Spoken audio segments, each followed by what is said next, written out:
savez, chers disciples, dans cette leçon, tu vas apprendre comment ne plus jamais te planter en anglais sur les pronoms sujet-objet. Alors, pour rappel, un pronom sujet, c'est I et un pronom objet, c'est me. Nous, Français, on a souvent les mêmes en fait, donc c'est un petit peu le bordel pour faire la différence en anglais. Et parfois on se retrouve avec des phrases comme give it to me or give it to I et on n'est pas certain de quel pronom utiliser. C'est une erreur et c'est ce qu'on va voir dans cette leçon. On va apprendre grâce à une simple question à ne plus jamais faire d'erreur.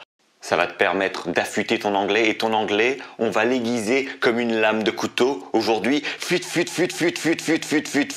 Alors, qu'est-ce que c'est un pronom sujet en anglais et quels sont-ils? On va les utiliser dans des phrases au-dessus de moi. Alors, on a I speak English. Je parle anglais. I, c'est je. You speak English. Tu, en anglais. Tu parles anglais.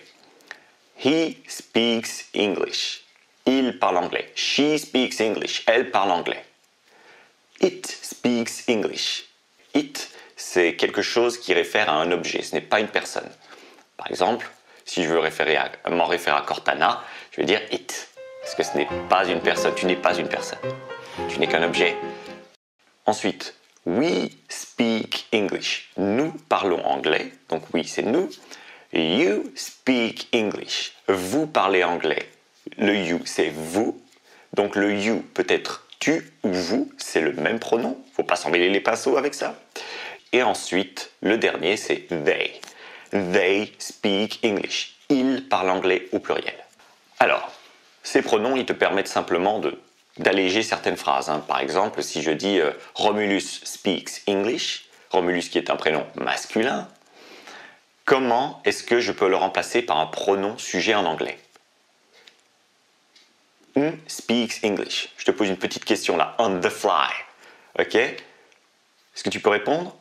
Donc voilà, la réponse est he speaks English. Parce que Romulus, c'est la troisième personne du singulier au masculin. Donc he speaks English. On l'a remplacé Romulus par un pronom.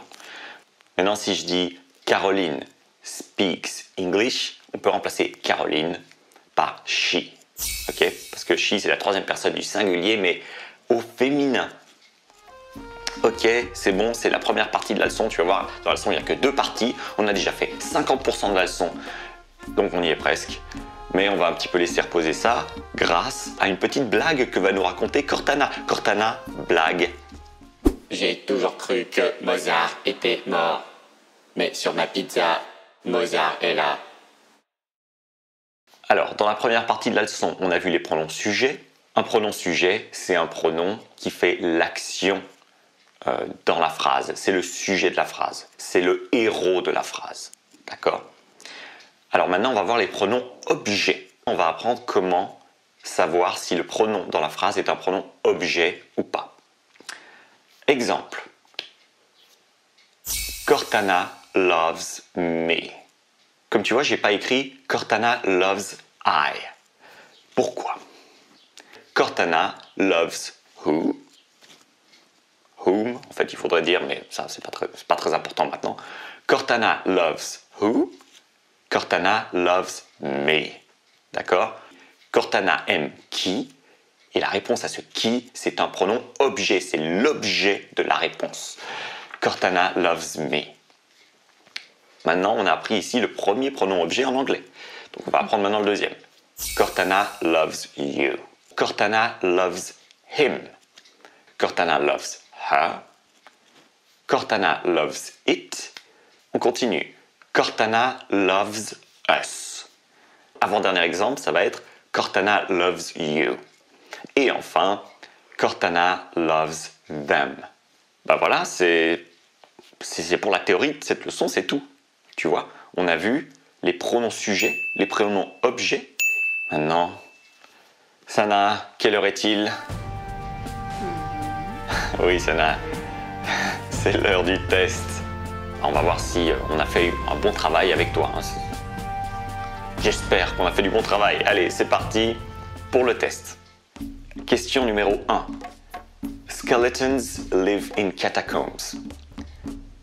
Dans cette phrase, par quel pronom peux-tu remplacer le sujet skeletons? Réponse A. It lives in catacombs. Réponse B. He lives in catacombs. Réponse C. They live in catacombs. Ou réponse D. We live in catacombs. Il n'y a qu'une réponse possible.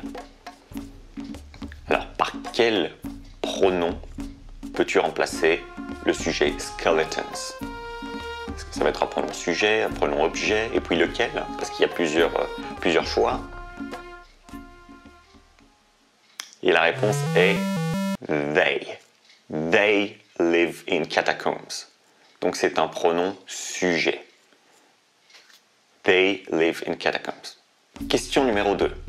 Alors on a la phrase ici, les légionnaires me détestent. Comment est-ce que je peux traduire cette phrase en anglais? Réponse A. Legionnaires hate I. Réponse B. Legionnaires hate me. Réponse C. Legionnaires hate us. Ou réponse D. Legionnaires hate them. Il n'y a qu'une réponse possible. Laquelle? Il n'y a toujours qu'une réponse possible. Je ne sais pas pourquoi je continue à dire ça en fait. Silly, silly me. Alors, une réponse. A, B, C, D. Legionnaires. Les légionnaires me détestent. Ce sera... Réponse. Ch'ting. Legionnaires hate me. Question numéro 3. Alors, on est déjà à la moitié du test. On a cette phrase. Cortana loves solar panels. D'accord? Par quoi est-ce que je peux remplacer solar panels? Par quel pronom? Réponse A. Cortana loves it. Réponse B. Cortana loves they. Réponse C. Cortana loves us. Ou réponse D. Cortana loves them. Une de ces réponses convient si on veut remplacer solar panels par un pronom. T'as une idée, Sana? Tu veux donner un indice à nos élèves?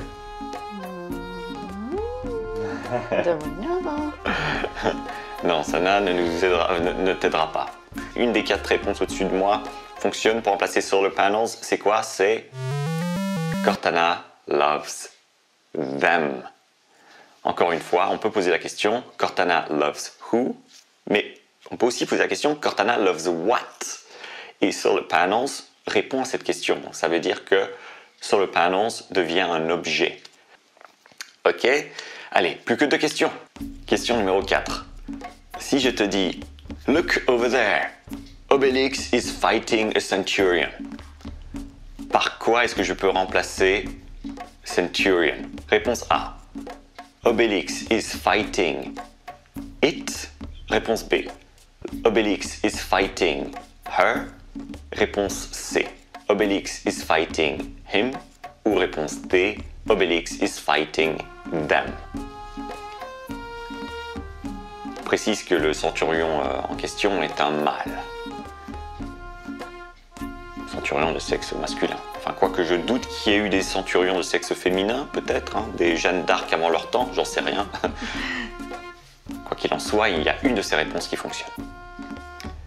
Alors, Obelix is fighting a centurion. On peut le remplacer par Ch'ting! Obelix is fighting him. Et him, encore une fois, est un pronom objet. Question numéro 5, dernière question. Ici, on a la phrase Roman wines are sweet like donut. Par quoi est-ce qu'on peut remplacer Roman wines? Réponse A. It is sweet like donut. Réponse B. They are sweet like donut. Réponse C. He is sweet like donut. Ou réponse D. You are sweet like donut. Donc je précise que Roman wines are sweet like donut. Les vins romains sont sucrés comme un donut.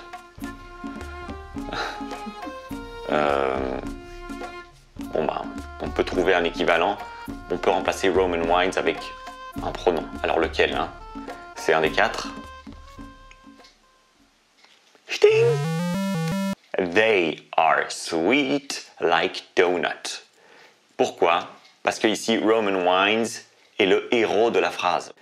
Bon, ça conclut cette leçon. Well done, my friend. Yes! Yes! Woohoo! Yes, I had to woo. J'espère que tu as bien compris la différence maintenant entre I et me. Un qui est le sujet et l'autre qui est l'objet. On se voit dans une autre leçon. We'll see you next time. Until then, behave. Ave. Au fait, connais-tu quelqu'un qui veut se remettre à l'anglais? Et si tu partageais cette leçon avec cette personne? Pour ce faire, clique simplement sur le bouton partager sous la vidéo. Si tu veux aller plus loin, retrouve-nous sur laclochevasonner.com/anglais. Tu y trouveras des ressources gratuites liées à cette leçon. C'était Cortana, merci pour ton attention.